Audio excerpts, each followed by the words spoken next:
How shall we navigate the space that has been offered us by being here on earth? And now, how shall the earth keep us alive with all the things that are overwhelming us at the moment? This is a podcast called Grounded Wisdom. I am not your teacher, but we can walk the way together, minding the path before us, because having good company is as important as the journey and the destination. I hope I can be one of your companions on this short trek called life.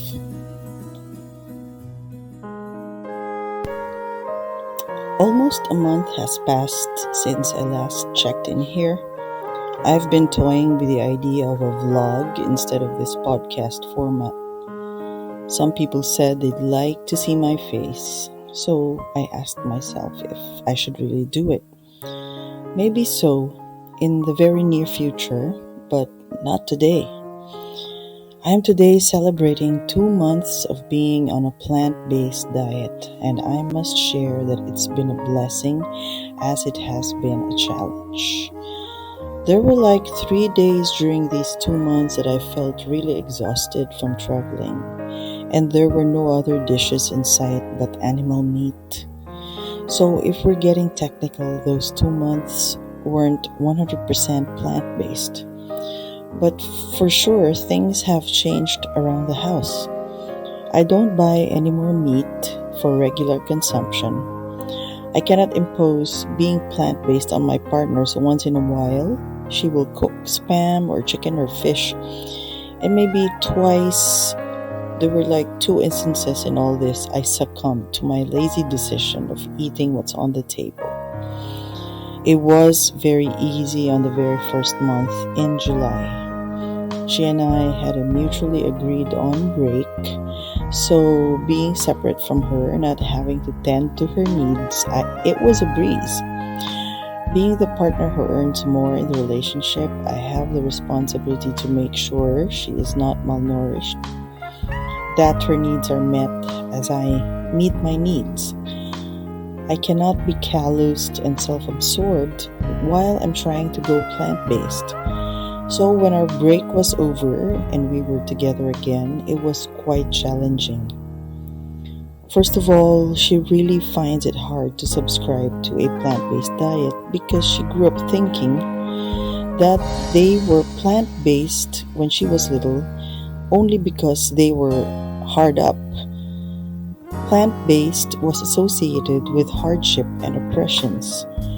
So it's been a journey for us both trying to decolonize our minds from that thinking that plant-based is only for the poor. I guess what I'm really celebrating is not being fully faithful to the diet, not yet, but having been fully committed to the best of my ability and readiness, and the availability of alternatives to meat in my environment. I have finally settled to being lacto-vegetarian. I thought yesterday, but today I found some eggs I had to consume because I didn't want it to go to waste. My partner is traveling right now, so she's not here, and these eggs can't go to waste. So I ate one. To be honest, it's probably from the video also I found on YouTube instructing me how to make a real carbonara. I like watching shows that make me think how I can make it vegan, how I can twist these dishes into vegan. But for the carbonara, I used mushrooms instead of bacon, and it was just as glorious.